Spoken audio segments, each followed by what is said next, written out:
ஹல்லேலூயா. கர்த்தருடைய பரிசுத்த நாமத்திற்கு மகிமை உண்டாவதாக. இன்றைக்கும் ஏசப்பா நமக்கு கொடுக்கிறதான வார்த்தை ரூத் 3வது அதிகாரம் 11வது வசனம். இப்போதும் மகளே, நீ பயப்படாதே, உனக்கு வேண்டியபடி எல்லாம் செய்வேன். நீ குணசாலி என்பதை என் ஜனமாகிய ஊரார் எல்லாரும் அறிவார்கள். ஆமேன். இன்றைக்கும் கர்த்தராகிய இயேசு கிறிஸ்து உங்கள் ஒருவரையும் பார்த்து சொல்கிற வார்த்தை, மகளே நீ பயப்படாதே, நீ பயப்படாதே, உனக்கு வேண்டியபடி எல்லாம் செய்வேன். உனக்கு என்ன வேண்டுமோ அதை நான் செய்வேன் என்று இஸ்ரவேலின் தேவனாகிய கர்த்தர் வாக்கு கொடுக்கிறார். ரூத்து மற்றொரு தேசத்தில், மோவாபிய தேசத்திலிருந்து வந்த ஒரு ஸ்திரீ, ஒரு பெண். அவள் இஸ்ரவேலின் தேவனாகிய கர்த்தருடைய செட்டைகளின் கீழ் அடைக்கலமாய் வந்ததுனால அவளை பார்த்து கர்த்தர் இந்த வார்த்தையை சொல்கிறார். மகளே நீ பயப்படாதே. போவாஸ் ரூத்தை பார்த்து இந்த வார்த்தையை சொல்கிறார், நீ பயப்படாதே மகளே, உனக்கு என்ன வேண்டுமோ அதை நான் செய்வேன். உனக்கு நீ என்ன வேண்டும் என்று சொல்லி நீ என் காலின் கீழே வந்து படுத்திருக்கிறையோ நான் அதை அறிவேன். ரூத் அவளுடைய வாழ்க்கையில் உள்ள காரியத்தின் நிமித்தமாய் தன்னுடைய மாமியார் சொன்ன நகோமியின் சொல்லுக்கு கீழ்பட்டு அந்த போவாசினுடைய காலடியில் வந்து படுக்கிறாள். அப்பொழுது அந்த போவாஸ் அந்த ரூத்தை பார்த்து சொல்றாரு, பயப்படாதே மகளே, நீ பயப்படாதே மகளே, உனக்கு வேண்டியபடி செய்வேன் என்று சொல்கிறார்.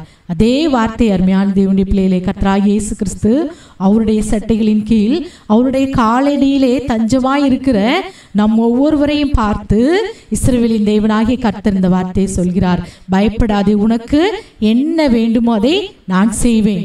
நீ என் காலின் கீழ் தஞ்சமாய் இருப்பதனால நான் உனக்கு என்ன செய்யணுமோ, உனக்கு என்ன வேண்டுமோ அதை நான் அறிவேன். நீ நன்றாய் இருப்பதற்கு உனக்கு என்னென்ன தேவையோ நான் அதை அறிவேன், அதை நான் கட்டாயம் செய்வேன் என்று இன்றைக்கு உங்களை பார்த்து வாக்கு கொடுக்கிறார். உங்களுக்கு உங்கள் வாழ்க்கையை வாழ்வதற்கு உங்களுக்கு என்ன தேவையோ, உங்கள் வாழ்க்கையிலே நீங்கள் சந்தோஷமாய் வாழ்வதற்கு உங்களுக்கு என்ன தேவையோ அதை கர்த்தர் அறிந்திருக்கிறார். உங்கள் சூழ்நிலையில இருந்து அந்த சூழ்நிலையில உங்களுக்கு என்ன தேவை, உங்களுடைய சூழ்நிலையை கர்த்தர் அறிவார். அதிலே நீங்கள் வாழ்வதற்கு உங்களுக்கு என்ன தேவை அதை கர்த்தர் இந்த நாளில் என்ன செய்வாரா, செய்வேன், உங்களுக்கு வேண்டியபடி எல்லாம் செய்வேன் என்று வாக்கு கொடுக்கிறார். இன்றைக்கும் அருமையான தேவனுடைய பிள்ளைகளே, அந்த ரூத்துல என்ன குணம் காணப்பட்டதா, உன் முந்தின நற்குணத்தை பார்க்கிலும் உன் பிந்தின நற்குணம் உத்தமமாயிருக்கிறது, நீ குணசாலி என்பதை நான் அறிவேன். நம் வாழ்க்கையிலும் இந்த நற்குணமும் அந்த குணசாலி என்கிற அந்த பெயரும் நமக்கு கிடைக்கும் என்றால் கர்த்தர் இந்த நாளில் நம்மையும் நமக்கு வேண்டிய எல்லா காரியத்தையும் நமக்கு செய்து நம்மை ஆசீர்வதிக்க அவர் வல்லவர்.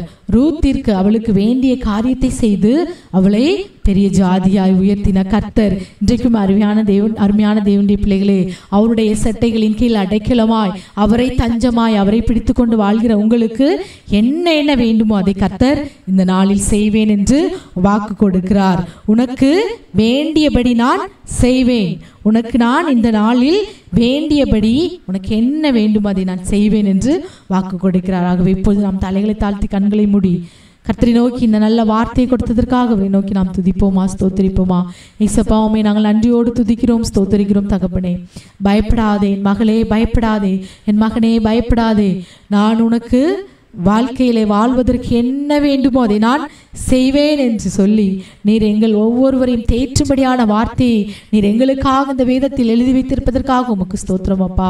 இந்த நாளிலும் அப்பா இயேசுவே, வேண்டிய காரியங்கள் நடக்காததினால் இந்த வேளையில் ஒரு கவலையோடு பாரத்தோடு ஜெபிக்கிற ஒவ்வொரு பிள்ளைகளுக்கும் அவர்கள் வாழ்ந்திருப்பதற்கு என்னென்ன தேவையோ அதை இந்த நாளில் செய்து கொடுக்கும்படியாக நாங்கள் ஜெபிக்கிறோம். தகப்பனே, உம்முடைய கண்களில் தயவு கிடைக்கட்டும், கிருபை கிடைக்கட்டும் அப்பா. போவாசுடைய கண்களில் ரூத்துக்கு தயவு கிடைத்தது போல இந்த நாளில் ஜெபிக்கிற ஒவ்வொரு பிள்ளைகளுக்கும் கர்த்தாவே, இஸ்ரவேலின் தேவனே, உமது செட்டைகளின் கீழ் வந்தவர்களுக்கு உம்மாலே நிறைவான பலன் கிடைக்கும்படி நாங்கள் ஜெபிக்கிறோம். பெரிய காரியங்களை செய்யுங்க இயேசுவே, உம்மை ஸ்தோத்திரிக்கிறோம். பெரிய ஜாதியாய் ஒவ்வொரு பிள்ளைகளையும் உயர்த்தி ஆசீர்வதிங்க, பலப்படுத்துங்க. இயேசுவின் நாமத்தில் ஜெபிக்கிறோம் ஜீவனுள்ள நல்ல பிதாவே, ஆமேன், ஆமேன்.